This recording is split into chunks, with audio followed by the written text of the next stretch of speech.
Hi everyone, তোমাদের কথা মতো দীঘার হোটেলে রুম ট্যুরে ভিডিও নিয়ে চলে এসেছি। যে রুম ট্যুরটা দিচ্ছে সেটা আমার বুনি।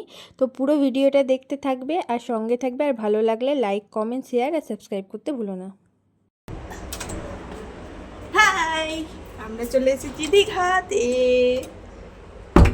এখানে আছে আমাদের, এখানে আছে আয়না, রূপচর্চার জন্য প্রচুর কিনে দিয়েছি, প্রচুর। এটা হচ্ছে জামা রাখার জন্য, এখানে আমিও ঢুকে যাব। এখানে আছে জুতো রাখা, ভ্যারাইটিস জল, গ্লাস, চা, কফি, চিনি, এসব।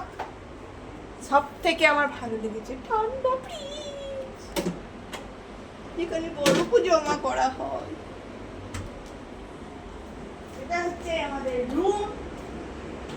এখানে বেড, একটা বেড, এখানে টিভি, এখানে আমরা গোজা করে রেখেছি সব।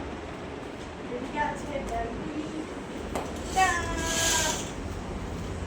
এই ব্যালকনিটা দেখে সেই গ্যাংটকের কথা মনে পড়ে গেল। ব্যালকনি, এখানে আমি বসবো এভাবে। এটা হচ্ছে ব্যালকনির ভিউ, প্রচুর কনস্ট্রাকশনের কাজও চলছে। এটা হচ্ছে বাথরুম, এই যে এখানে বেসিন, এখানে কিছু ব্রাশ দিয়েছে, সাবান। এটা আমাদের, এটা বাথরুম আর এটা শাওয়ার করার জায়গা। চলো।